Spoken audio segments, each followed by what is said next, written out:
ஒரு கம்பெனியோட share price மேலே கீழே எப்படி போகுதுன்னு நான் ஒரு 10 விஷயம் சொல்கிறேன். இந்த விஷயம் நீங்கள் எங்கே போய் கண்டுபிடிக்கலாம் அப்படின்றத நான் இந்த வீடியோவில் 2 இடத்துல சொல்கிறேன். ஒன்று நடுவில் சொல்கிறேன், இன்னொன்று கடைசியில் சொல்கிறேன்.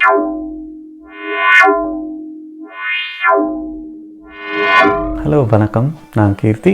இந்த வீடியோ பார்க்குறதுக்கு முன்னாடி என்னோட இன்னொரு 2 வீடியோ போட்டிருந்தேன். மருதநாயகம் எக்ஸாம்பிளோட ஒரு ஷேர் என்ன ஒரு கம்பெனி எப்படி ஷேர் மார்க்கெட்டில் லிஸ்ட் ஆகுது அதை பார்த்தீங்கன்னா இது புரியறதுக்கு இன்னும் கொஞ்சம் ஈஸியாக இருக்கும்.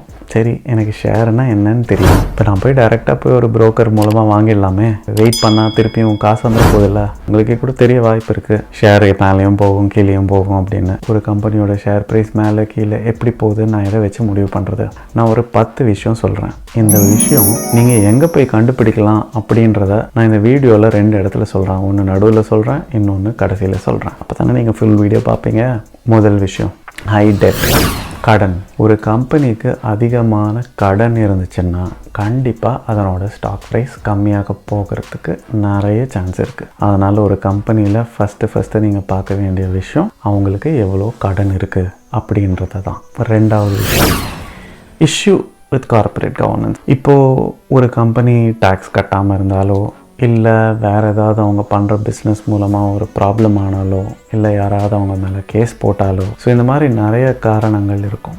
ஒரு கம்பெனியில் ஒரு பிஸ்னஸ் ஆப்ரேஷன் அப்படின்னா நிறைய விஷயங்கள் நடக்கும். இதனால் நிறைய பிரச்சனைகளும் வரும். இந்த பிரச்சனையினால் ஏதாவது ஃபைன் போடுவாங்க. இல்லை உதாரணத்துக்கு வோடஃபோனுக்கு டேக்ஸ் கட்டலை அப்படின்னு ஒரு பெரிய ஃபைன் போட்டாங்களே, அப்போ கூட ஷேர் ப்ரைஸ், வோடஃபோனோட ஷேர் ப்ரைஸ் 3 ரூபாய்க்கு வந்துச்சு. ஸோ அதனால் issues or problems with corporate governance. இது 2வது விஷயம். 3வது விஷயம், ஒர்க்கிங் கேபிட்டல் ரொம்ப முக்கியமான ஆஸ்பெக்ட் ஒரு கம்பெனி ஆப்ரேட் பண்ணுறதுக்கு இல்லை ஃபங்க்ஷன் ஆகிறதுக்கு. ஒரு உதாரணம் சொல்கிறேன். கன்ஸ்ட்ரக்ஷன் கம்பெனியில் நிறைய ப்ராஜெக்ட்ஸ் பண்ணுவாங்க, அதுவும் பெரிய ப்ராஜெக்ட்ஸ் பண்ணுவாங்க. ஒரு ப்ராஜெக்ட் பண்ணி அவங்க முடிக்கிறதுக்குள்ளேயும் 200 to 300 டேஸ் ஆகும். 300 நாள் 200 நாள் ஆகும் அவங்களுக்கு இன்கம் வரத்துக்கு. அது வரைக்கும் அவங்க இன்னொரு ப்ராஜெக்ட் பண்ணுறதுக்கு எங்கே போவாங்க காசுக்கு? ஸோ மறுபடியும் ஒரு கடன் வாங்குவாங்க, இல்லை அவங்க பாக்கெட்லேருந்து எடுத்து போடுவாங்க. ஸோ இதுதான் ஒர்க்கிங் கேபிட்டல். ஸோ இந்த ஒர்க்கிங் கேபிட்டல் எப்படி ஜென்ரேட் பண்ணுறாங்க? இல்லை அவங்க கேஷ் ஃப்ளோ வச்சு இன்கம் வர வச்சு பண்ணுறாங்களா, இல்லை புதுசாக ஒரு கேபிட்டல் எடுத்து மறுபடியும் பிஸ்னஸ் ஆப்ரேட் பண்ணுறாங்களான்றதை நோட் பண்ணணும். இதில் ப்ராப்ளம் இருந்ததுன்னா இதுவும் ஒரு மெயின் ரீசன் ஸ்டாக் ப்ரைஸ் கம்மியாக போகிறதுக்கு. 4வது விஷயம், ப்ரமோட்டர்ஸ் அப்படின்றத நான் முன்னாடி போட்ட வீடியோவில் நான் சொல்லியிருப்பேன். யார் ப்ரமோட்டர்ஸ், ஒரு கம்பெனியில் ப்ரமோட்டர்ஸ்னால் யாருன்றதை சொல்லியிருப்பேன். அந்த ப்ரமோட்டர்ஸ் ஷேரை பிளட்ஜ் பண்ணியிருந்தாங்கன்னா about 80 to 90% ஆஃப் த ஷேர்ஸை அடமானம் வச்சுருந்தாங்கன்னா, எதுக்கு அடமானம் வைப்பாங்க? மறுபடியும் லோன் வாங்குறதுக்கு. அப்படி பண்ணியிருந்தாங்கன்னா அவங்களுக்கு ரிஸ்க் அதிகம். அந்த ரிஸ்க்னால ஒரு ஷேர் ப்ரைஸ் கம்மியாகிறதுக்கும் சான்ஸ் இருக்குது. இது 4வது விஷயம். 5வது விஷயம், சஸ்டெயினபிலிட்டி அண்ட் டைவர்சிஃபிகேஷன். ஒரு பிஸ்னஸ்ன்றது எப்படி எக்கனாமிக் சிச்சுவேஷன் மாறினாலும் அதை ரன் பண்ணுற கெப்பாசிட்டி இருக்கணும் பிஸ்னஸ்க்கு.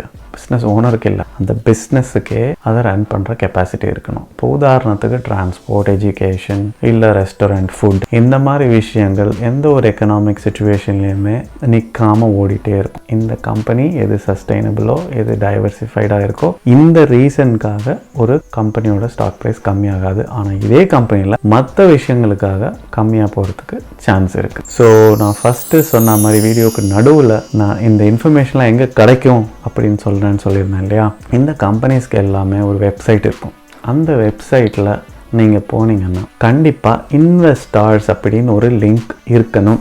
அது ஒரு ரெகுலேஷன், செபியோட ரெகுலேஷன். செபின்றது ஸ்டாக் எக்ஸ்சேஞ்ச் அண்ட் ஸ்டாக் மார்க்கெட்டை ரெகுலேட் பண்ணுற ஒரு பாடி. அந்த இன்வெஸ்டார்ஸ் லிங்க் போனீங்கன்னா க்ளீனாக ஆனுவல் ரிப்போர்ட் இருக்கும், பேலன்ஸ் ஷீட் இருக்கும், மற்ற எல்லா ஃபினான்ஷியல் அண்ட் டெக்னிக்கல் டீட்டெயில்ஸ் எல்லாமே கண்டிப்பாக இருக்கணும். அங்கே மீட்டிங் நடந்த விஷயங்கள் இருக்கும், எல்லாமே இருக்கும். இதெல்லாம் நீங்கள் அதை பார்த்தீங்கன்னா இப்போ நான் சொல்கிற 10 விஷயங்களும் அதில் கண்டிப்பாக கண்டுபிடிக்கலாம். இதை கண்டுபிடிக்கிறதுக்கு இன்னொரு இடமும் இருக்குது. நான் இந்த 10 விஷயம் சொல்லி முடிச்சுட்டு நான் அதை சொல்கிறேன். 6வது விஷயம், ப்ரமோட்டர்ஸ் அவங்க கம்பெனியோட ஸ்டாக்ஸை நிறைய விற்றாங்கன்னா, அதாவது ப்ரமோட்டர்ஸ்க்கே அந்த கம்பெனியில் ஸ்டேக், அதாவது அவங்க வச்சிருக்கிற ஷேர் ரொம்ப கம்மியாக இருந்துச்சுன்னா அந்த company it's a high risk company. ஏன்னா ஸ்டாக் ப்ரைஸ் கம்மியாக போகிறதுக்கு சான்ஸ் இருக்குது. அவங்க கம்பெனி மேலே அவங்களுக்கே நம்பிக்கை இல்லாமல் அவங்க ஷேரை வாங்காமல் இருந்தாங்கன்னா யோசிக்கணும் இல்லையா? ஸோ இது ஒரு முக்கியமான விஷயம் ஸ்டாக் ப்ரைஸ் கம்மியாக போகிறதுக்கு. 7வது விஷயம், இப்போ இந்த ஸ்டாக் பர்ஃபார்மன்ஸ் இல்லை கம்பெனி பர்ஃபார்மன்ஸ் எல்லாம் ஒரு ஸ்டாக் மார்க்கெட்டில் லிஸ்ட் ஆகிருக்கு, இது பப்ளிக்காக இருக்குது. ரேட்டிங் ஏஜென்சிஸ் அப்படின்னு சொல்லுவாங்க, கிறிசில், ICRA, கேர், இந்த மாதிரி ரேட்டிங் ஏஜென்சிஸ் எல்லாம் ஒரு கம்பெனியை அப்கிரேடோ டவுன்கிரேடோ பண்ணுவாங்க.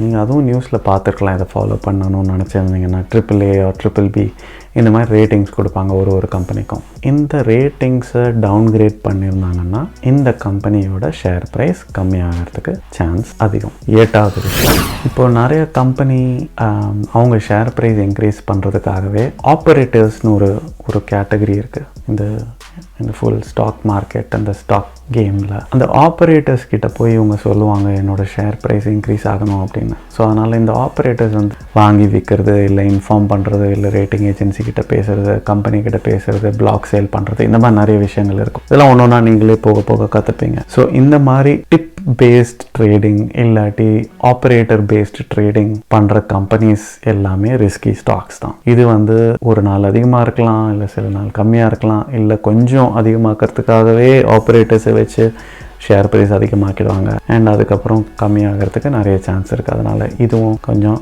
ரிஸ்கியான ஸ்டாக். 9வது, இப்போ quarter on quarter, so every quarter, இப்போ இந்த குவார்ட்டருக்கும் போன வருஷம் இதே குவார்ட்டருக்கும் ரெவென்யூ டிக்ளைன் ஆயிருந்துச்சுன்னா ஸ்டாக்கு சரியாக பர்ஃபார்ம் பண்ணலான்னு அர்த்தம், இல்லை கம்பெனி சரியாக பர்ஃபார்ம் பண்ணலான்னு அர்த்தம். கம்பெனியோட ஆப்ரேட்டிங் மார்ஜினும் கம்மியாக இருந்துச்சுன்னா ஷேர் ப்ரைஸ் கம்மியாகிறதுக்கு நிறைய சான்ஸ் இருக்குது. 10வது விஷயம், ஒரு கம்பெனி டேக்ஸ் கட்டலைனாலோ, இல்லை அவங்களோட சேல்ஸ் இன்ஃபர்மேஷன் கரெக்டாக டிக்ளேர் பண்ணலனாலோ, இல்லை சில கீ பிஸ்னஸ் அப்டேட்ஸ், அதாவது அவங்க ஃபங்க்ஷனை பப்ளிக்காக அனௌன்ஸ் பண்ணாமல் இருந்தாலோ, ஸோ இந்த மாதிரி சில சப்ஜெக்டிவான விஷயங்கள், அதை பொறுத்து அந்த கம்பெனியில் என்ன நடக்குதோ அந்த மாதிரி விஷயங்கள் அவங்க பப்ளிக்காக ஆக்காமல் இருந்தாலோ ஷேர் ப்ரைஸ் நம்ம நினச்ச மாதிரி மூவ் ஆகிறதுக்கு சான்ஸ் இல்லை. அது கம்மியாகவும் போகலாம், ஏறவும் செய்யலாம். ஆனால் ஏறுறதுக்கு ஏன் வாய்ப்பு இல்லை? ஏன்னா அந்த பிஸ்னஸை பற்றின அப்டேட் நமக்கு எதுவும் இல்லாததால் ஏறுறதுக்கு அவ்வளோ வாய்ப்பு இருக்காது, கம்மியாகிறதுக்கு தான் வாய்ப்பு அதிகமாக இருக்கும். அதை நல்லா ஞாபகம் வச்சுக்கோங்க. ஸோ இதுதான் 10 விஷயங்கள். உங்களுக்கு போனஸாகவும் கொஞ்சம் விஷயம் சொல்லேன், எக்ஸாம்பிளும் சொல்கிறேன். அதே மாதிரி இந்த 10 விஷயங்களும் இன்னொரு இடமும் இருக்குது, இன்னும் ஈஸியாக கண்டுபிடிக்கிறதுக்கு நான் அதுவும் எங்கன்னு சொல்கிறேன். அதுக்கு முன்னாடி ஒரு உதாரணத்துக்கு நான் எவ்வளோ ஸ்டாக் ப்ரைஸ் இறங்கியிருக்கு இந்த பேசிஸில் அப்படின்றதையும் நான் சொல்கிறேன் ஒரு இன்ஃபர்மேஷன் வச்சு. ஸோ குவாலிட்டி ஐஸ்கிரீம்ஸ் இருக்கு இல்லையா, நம்ம ஒன் ஆஃப் த ரீசன் பார்த்தோமே, சஸ்டைனபிலிட்டி அண்ட் டைவர்சிஃபிகேஷன். குவாலிட்டி என்ன, ஐஸ்கிரீம் தவிர வேறு என்ன இருக்குது சொல்லுங்கள். ஸோ அண்டு சிலது ட்ரை பண்ணாங்க, பட் அவ்வளோ போகலை. பட் ஸ்டில் அவங்களுக்கு நிறைய கடன் இருந்துச்சு. அவங்க ஹையஸ்ட் ப்ரைஸ் 101 இருந்துச்சு. ஆனால் இப்போது அவங்க ஸ்டாக் ப்ரைஸ் 6 rupees. இன்னொன்று ரிலையன்ஸ் கம்யூனிகேஷன், இது எல்லாருக்குமே தெரியும்னு நினைக்கிறேன். Anil Ambani highest stock price 30, இப்போ ஸ்டாக் ப்ரைஸோட ரேட் 0.086 இல்லாட்டி 1ன்னு வச்சுக்கலாம். 97% ஃபால். ஸோ இது வந்து ப்ரொமோட்டர்ஸ் கிட்ட ஸ்டாக்ஸே இல்லை, அவங்க நிறைய விற்றுக்கிட்டே இருந்தாங்க. இதுவும் நம்ம 10 ரீசனில் ஒன்று. இன்னொன்று ஃபேமஸாக சொல்கிறேன், Jet Airways high debt, promoters வந்து நிறைய பிளட்ஜ் பண்ணியிருந்தாங்க ஷேர்ஸை. ஸோ அது வந்து ஹையஸ்ட் 830 இருந்துச்சு. இப்போது அந்த மார்க்கெட் ப்ரைஸ் 123, 85% ஃபால். ஸோ இந்த மாதிரி நீங்கள் எந்த கம்பெனி கம்மியாக இருக்கிறது எடுத்தாலும் இந்த 10 ரீசனில் கண்டிப்பாக ஏதாவது ஒரு ரீசன் இருக்கும். ஸோ பிகினர்ஸ் ரொம்ப நல்லா ஞாபகம் வச்சுக்கோங்க. ஏன்னா இப்போ நிறைய பேர் ஸ்டாக் மார்க்கெட்டில் என்டர் ஆகணும்னு நினைக்கிறவங்க இந்த 10 ரீசனில் ஏதாவது ஒரு ரீசன் அந்த கம்பெனியில் இருந்தாலும் கொஞ்சம் தள்ளியே இருங்க. நீங்கள் நெக்ஸ்ட் ஸ்டெப் என்ன எடுக்கலாம் அப்படின்றத நான் கூடிய சீக்கிரம் சொல்கிறேன். அதுக்கு முன்னாடி என்னோடய மற்ற வீடியோ இந்த ஸ்டாக் மார்க்கெட் ரிலேட்டடாக இருக்குது, அதையும் பார்த்துக்கோங்க. ஏன்னா நான் சொல்கிற விஷயம் உங்களுக்கு ஈஸியாக கனெக்ட் பண்ணி புரிஞ்சிக்க முடியும். எவ்வளோ ஈஸியாக பண்ணலாமோ பண்ணலாம். ஒரு சாதாரண ஆள் கூட எப்படி ஈஸியாக பண்ணலாம் அப்படின்றத நான் உங்களுக்கு எக்ஸ்பிளைன் பண்ணுறேன். இந்த இன்ஃபர்மேஷன் ரொம்ப யூஸ்ஃபுல்லாக இருந்துச்சு அப்படின்னு நினச்சிங்கன்னா நீங்களும் தெரிஞ்சுக்கோங்க, மற்றவங்களுக்கும் ஷேர் பண்ணுங்கள், அவங்களும் தெரிஞ்சுக்கிட்டோம். இது பிடிச்சிருந்தா like, share, subscribe, bell icon மறந்துடாதீங்க. மறுபடியும் நெக்ஸ்ட் வீடியோவில் பார்க்கலாம். பாய்.